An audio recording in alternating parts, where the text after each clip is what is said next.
নেদারল্যান্ডসকে Bangla wash করা হলো না বাংলাদেশের। তবে ৩ ম্যাচের টি-২০ সিরিজে ডাচদের ২-০ ব্যবধানে পরাজিত করেছে বাংলাদেশ। সিলেট আন্তর্জাতিক ক্রিকেট স্টেডিয়ামের তৃতীয় টি-২০ ম্যাচটি বৃষ্টির কারণে পরিত্যক্ত হয়েছে আজ।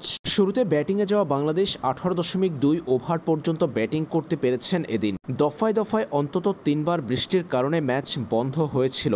শেষ পর্যন্ত তৃতীয় দফায় বৃষ্টিতে ভেস্তে গেল বাংলাদেশ নেদারল্যান্ডসের মধ্যকার তৃতীয় টি-২০ ম্যাচটি। বৃষ্টির আগ পর্যন্ত বাংলাদেশ স্কোর বোর্ডে জড়ো করেছে ১৬৪ রান। অসাধারণ ব্যাটিংয়ের প্রদর্শনী দেখিয়ে এশিয়া কাপের আগে নিজেদের শেষ টি-২০ ম্যাচটাতে ব্যাটসম্যানরা নিজেদেরকে ঝালাই করে নিয়েছে।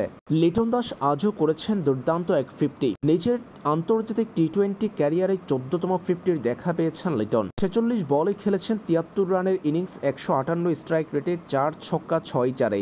অসাধারণ ব্যাটিং করতে দেখা গেছে জাকির আলী অনিক ও নুরুল হাসান সোহানকে। দলের সুযোগ পেয়ে ১১ বলে ২২ রানের ইনিংস খেলেছেন ২ ছক্কায় ২০০ স্ট্রাইক রেটে। শেষ অংশে দারুণ ব্যাটিং করেছেন জাকির আলী। ১৩ বলে খেলেছেন ২০ রানের ইনিংস, ১৫৩ স্ট্রাইক রেটে ১ ছক্কা ১ চারে। সব মিলিয়ে বৃষ্টির কারণে ম্যাচটা পরিত্যক্ত হলেও ব্যাটসম্যানদের ব্যাটিংটা ছিল উপভোগ্য।